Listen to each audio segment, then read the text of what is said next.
I'm Scott Floyd. Saw a number of great products this year.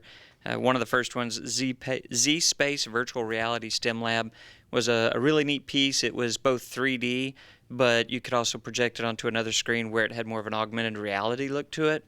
So that way not everybody in the class had to have the 3D glasses on, but everybody was still able to have some of the same experience that you have while you're handling the objects on the screen.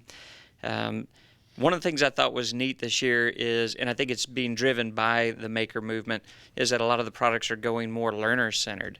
So the experience of the learner interacting with whatever it is. So three of the things that I looked at, the Ozobot bit, which is very similar to the Ozobot they have now, but the bit's going to have the ability to be programmed other than just following a line. So they're going to have Scratch type software that it can run with. I'm really looking forward to getting those in. The little bits, I looked at the workshop set and the Pro Library, same pieces, just different volumes. Very cool, especially the Pro Library. It ran about $5,000, but you're basically getting a wall full of programming and coding pieces that are held together by magnets and wires, and then they can sit there and do the coding through it, whether they're using an Arduino or the coding software that comes with it. It doesn't require coding, but it gives them the option to expand to that. And for me, we're working on making one of our libraries into having a nice makerspace at the middle school level, and I think that's going to be a great piece for us to add. One of the other items I saw was Learning Bird, and I actually had seen Learning Bird in the past, but it was fairly limited.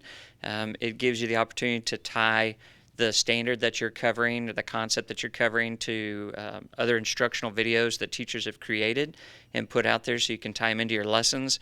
They are embeddable, and they're already standards aligned to most state standards and then Common Core as well. I think that's going to be a really nice piece, and it's free for the user, for the end user, which is awesome. And I would say that another one that I really liked, the Minecraft mod design. I actually have some personal experience with that. My son's been using it for about 4 months now. He wanted to learn some coding beyond what our high school would do, but he wasn't wanting to wait to get to high school to do it. So I signed him up for that, and he's absolutely loved it. To me, it's telling that their instructional process is very good when he's taking what they've taught him and he's already hacking that, using only the knowledge they've taught him. Instead of just making swords, he's fighting with Cheetos inside of Minecraft now, which he thought was hilarious because nobody had a Cheeto to fight with. He made a sword that looked like a pin, because with his giftedness in the language arts, the pen is mightier than the sword, so he turned that into it.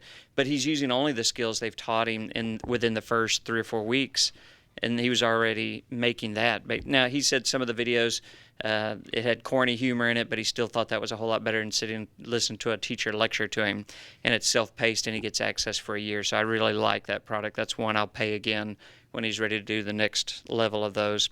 And then probably my last one, it's nothing really new, but it had kind of a new feature, the Hue HD Pro camera.